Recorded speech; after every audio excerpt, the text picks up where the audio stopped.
Hey, this is Aaron. Today I've got a question from Ying. Ying wants to know, does the difference between an SUV and a hatchback have to do with the height of the car? Pretty good question. In a way, yes, but that's not the only criteria.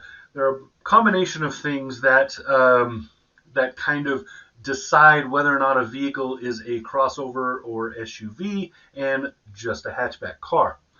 One of those is ground clearance. So you got ground clearance. Let me just run through a list really quick. You're going to have ground clearance, you're going to have ride height, and you're going to have kind of the body style. A lot of vehicles that get called a crossover SUV are not actually crossover SUVs. Good example of that, Kia Soul. It's called a crossover by Kia. It's not a crossover. It's a car. It's a hatchback. But I digress. Let's get back to it. So, a crossover is a unibody vehicle, so it's car-based. It means it has a unibody frame. And that means that the frame and the body framing, so the main vehicle frame, the platform, and the body framing work together integrally, yeah, to create the framing of the vehicle.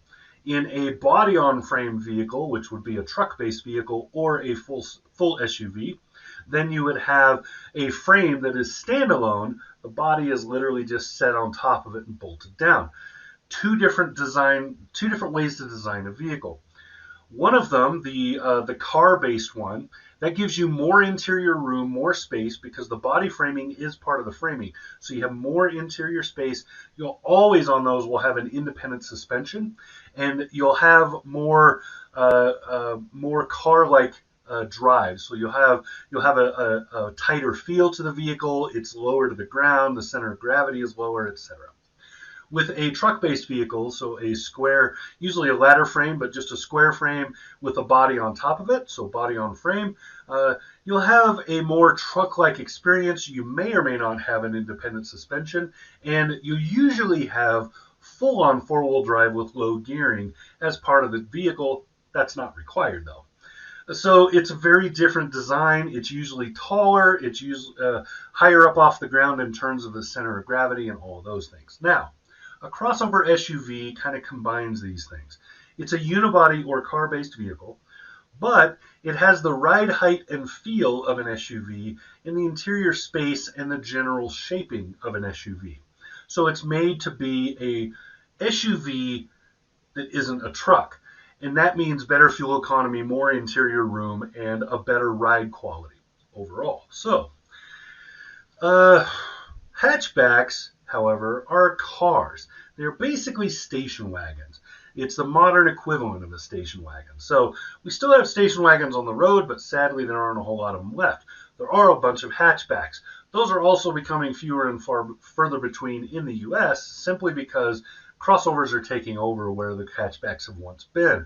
A lot of current crossovers, however, are not really crossovers. They are actually just hatchbacks.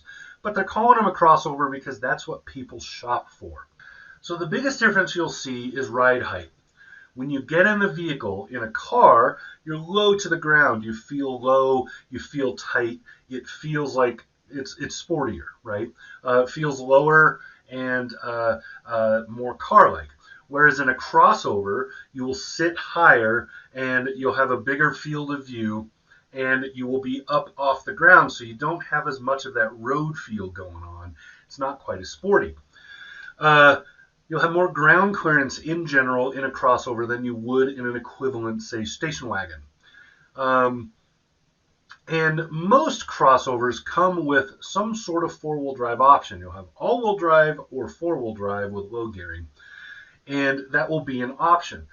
So if you think of the Subaru Outback, very much looks like a five-door hatchback. It very much looks like one.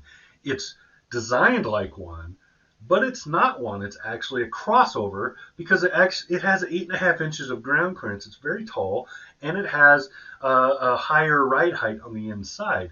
It doesn't drive like a car. It drives like another crossover. Like if you were to get into, like, say, a Toyota RAV4 or something like that, it feels like that. So those are really the big differences. It mostly has to do with ride height and feel and ground clearance and so forth. It's a really ambiguous term, crossover and or crossover slash SUV or dash SUV. Those terms are really kind of just created to define it, but they're not set in stone. Nobody's chiseled them and said this is what it is. That's important to understand, because that's why Kia can call the Soul a crossover and not get a lot of backlash from that. It's sort of like if you listen to heavy metal, right? If you listen to heavy metal and you want to argue the difference between, say, grindcore and grindcore and I don't know, gothic, right? You want to argue the difference between, say, new metal and new hard rock, or the difference between what they're, it's the stuff that station planners argue because they got to decide what they're going to play on Sirius Octane versus Turbo or somewhere, right? So anyway, it's nitpicky. It's all semantics. The reality is the vehicle for you is whatever fits you. So you may think that you need a crossover, but actually just need a hatchback. You may need you may want a hatchback and like the idea of a hatchback, but find out that the hatchback that you really like is really a crossover, right? It really doesn't matter. Labels are nothing. So there you go. Hopefully this kind of helped. I think I answered Ying's question. Maybe. Anyway, if you got an argument for me, you think I'm full of it, and you want to let me know, hit the comments. If you want to ask me a question that maybe I can answer, also hit those comments. Just ask. If you think I'm a total idiot, I don't care. Let me know. Comment. Hit the like button while you're at it. And of course, subscribe so that you have more stuff to say you're an idiot too. All right. Talk to you again soon.